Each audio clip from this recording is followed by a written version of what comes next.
orang-orang mukmin atau iman kepada Allah Subhanahu wa taala.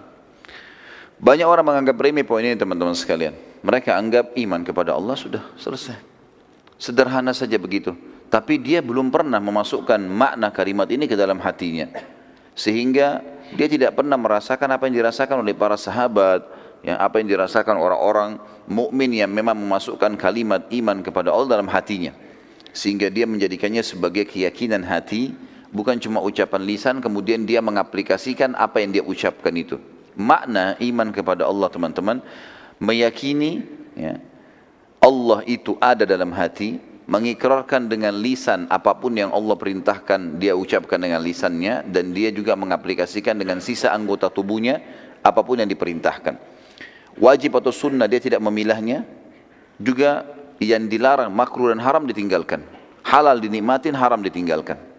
Ini makna kalau kita simpulkan makna iman kepada Allah Subhanahu wa taala. Allah menyebutkan dalam Al-Quran, dalam surah An-Nisa ayat 175. Siapa yang melakukan itu dia akan dapat rahmat. A'udzu billahi minasyaitonir rajim. An-Nisa 175. Fa ammal ladzina amanu billahi wa'tasamu bihi fasayudkhiluhum fi rahmatin minhu wa fadl. Fasayudkhiluhum fi rahmatin minhu wa fadlin wa yahdihim ilaihi siratan mustaqima. Adapun orang-orang yang beriman kepada Allah dan berpegang teguh kepada agamanya, niscaya Allah akan memasukkan mereka ke dalam rahmat yang besar darinya.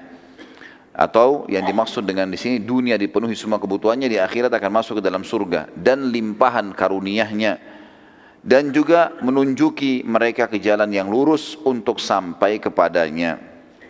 Syekh As-Sa'di, salah satu ahli tafsir, mengatakan makna fa'ammal ladina amanu billah, adapun orang-orang yang beriman kepada Allah, yakni mereka mengakui keberadaannya dan semua sifat sempurna yang dimilikinya, serta mensucikannya dari segala kekurangan.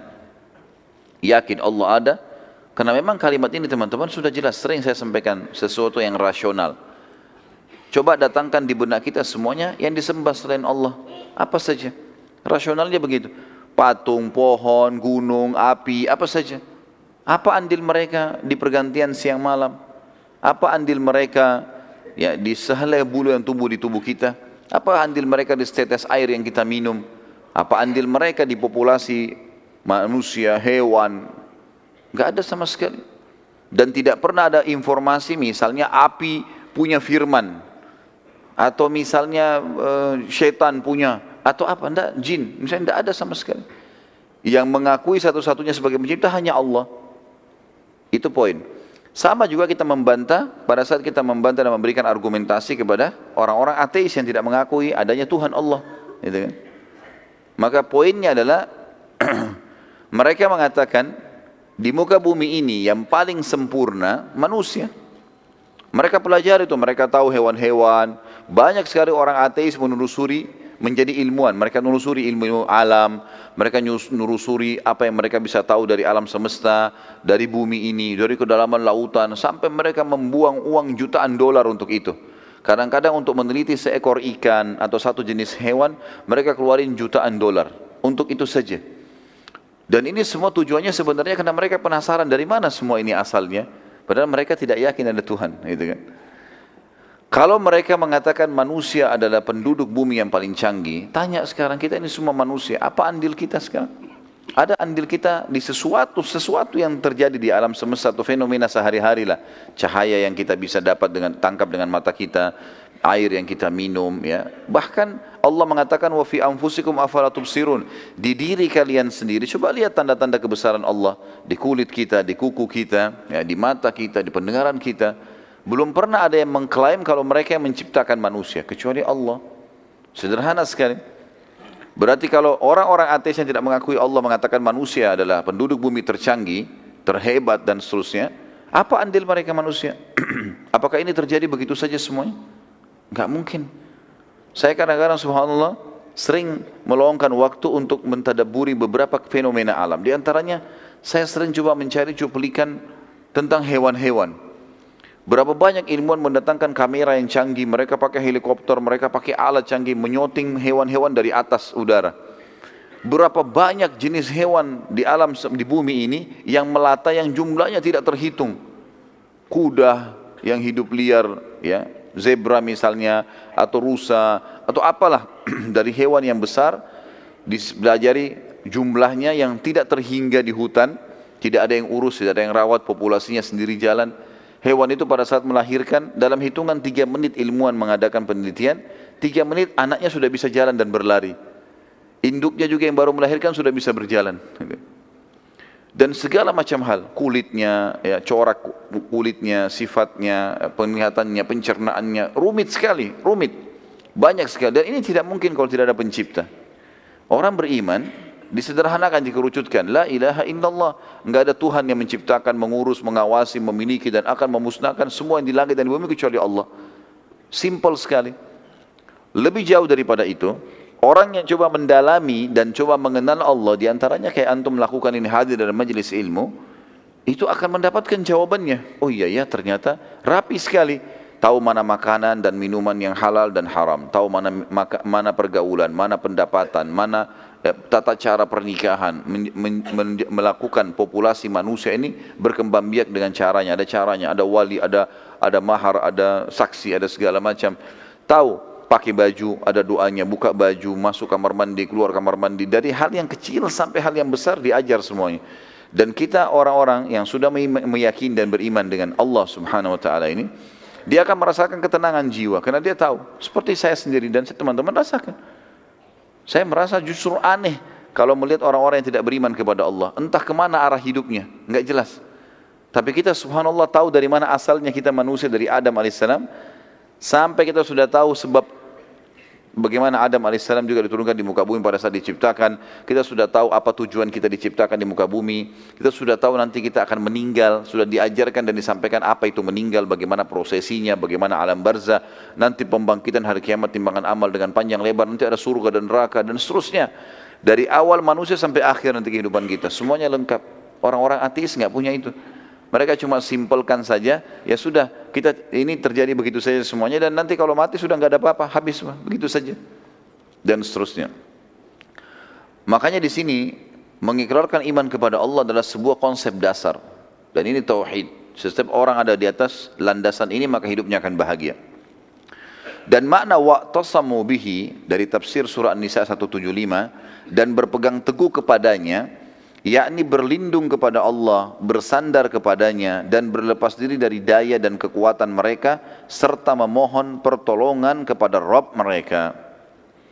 Sampai Nabi SAW mengatakan kepada seorang sahabat setelah menjelaskan tentang Allah, mengajak mereka mengaplikasikan ilmu agama, sudah selesai. Kata Nabi SAW, maukah kau saya ajarkan harta karunnya surga, sesuatu yang membahagiakan, inti semuanya kebahagiaan surga nanti, surga nikmat terbesar, inti semua yang merangkum kehebatan dan kenikmatan surga.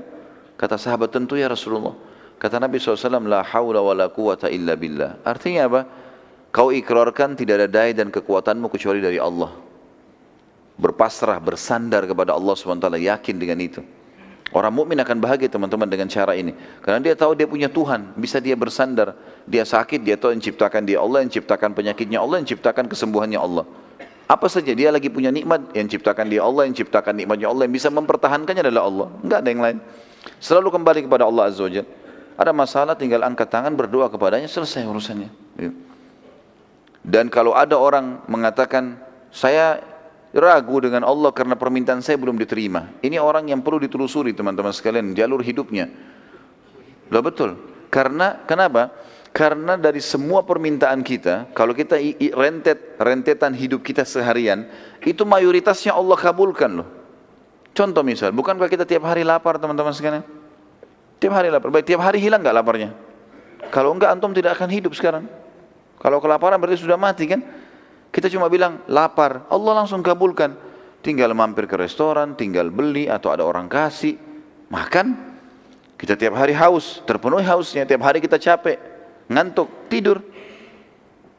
Kita pengen pakai baju, ini semua pakai baju. Tidak ada orang yang tidak pakai baju. Mayoritasnya orang semua pakai baju. Pakai baju, pakai sandal, punya kendaraan, walaupun memang berbeda jenjang ekonomi mereka. Tapi kehidupan kita sehari-hari teman, mata kita butuh cahaya, hidung kita butuh udara, mulut kita butuh suara, telinga kita juga begitu. Kemudian tangan kita bisa menjamah, punya kepekaan, masih bisa memegang dan seterusnya. Nikmat Allah yang sangat besar, banyak sekali. Gitu. Tidak terhingga. Kehidupan sehari-hari juga sudah membuktikan masalah itu. Mungkin kalau ada permintaan kita, minta agar dibukakan rezeki yang luas, misal, atau dibukakan, diberikan satu pekerjaan, atau dilunasi utangnya. Mungkin itu salah satunya yang belum Allah kasih, bukan tidak dikasih loh ya. Belum Allah kasih. Tapi mayoritas kebutuhan kita sudah dipenuhi. Coba pekah memikirkan masalah itu. Kita kalau haus teman-teman sekalian, kemudian haus sekali. Lalu ada orang berikan kita air dingin.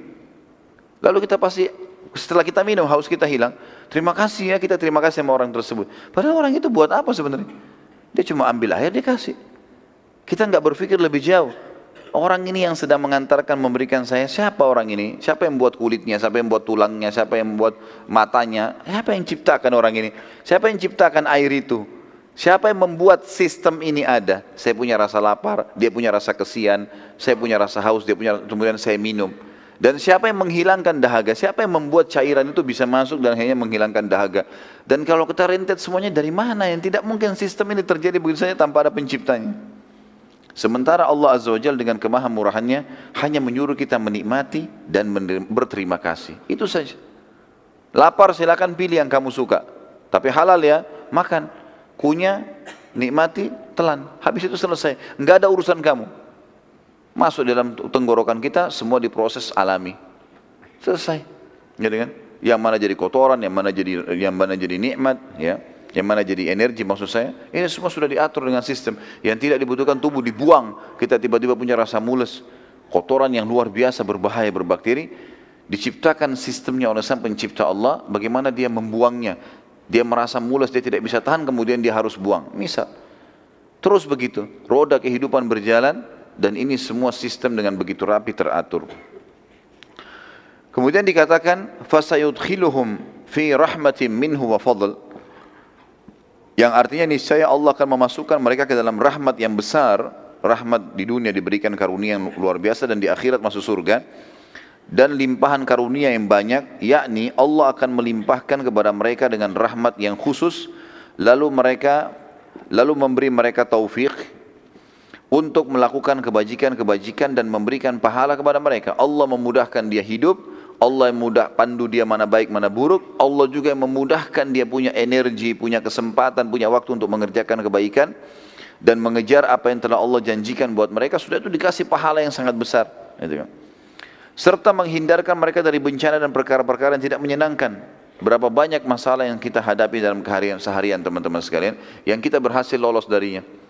Kalau kita mau bicara masalah manusia ini, melindungi diri mereka repot sekali loh. Teman-teman yang suka pakai motor misalnya, kita jalan.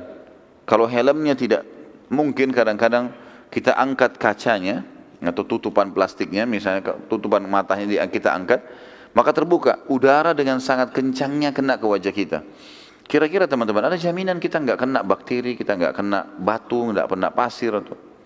Tapi selama ini tidak ada masalah, orang jalan.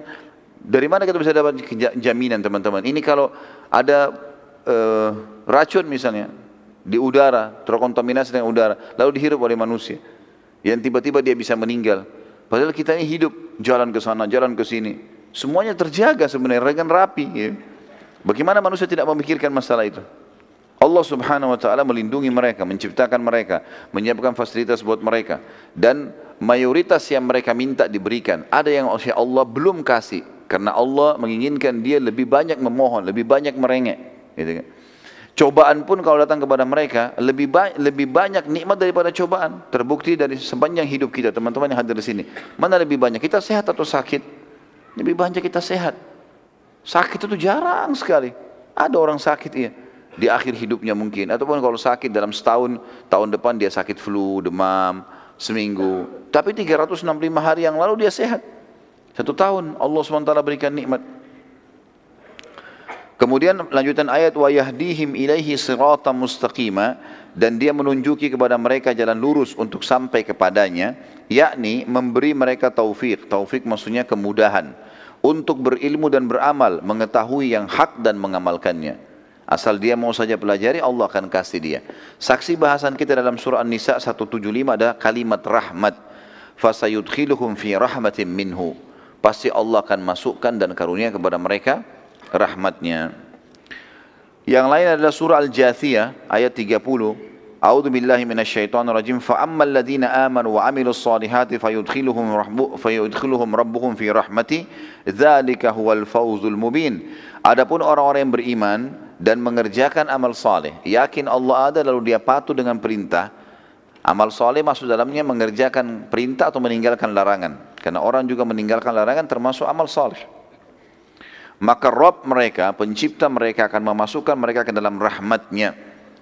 Rahmat di sini, di dunia diberikan rahmat yang luas, diberikan karunia-karunia yang membahagiakan dia dan juga di akhirat masuk surga. Itulah keberuntungan yang nyata. Teman-teman sekalian, kita tinggal patuh, kerjakan perintah, tinggalkan larangan. Kita nikmati saja. Tetap bisa makan, tetap bisa minum, tetap bisa segala macam, tapi lebih rapi. Sekarang ini, orang-orang di beberapa negara, termasuk saya dapat informasi di Jepang, dan saya waktu Ramadan yang lalu sempat diundang oleh KBRI kita ke sana.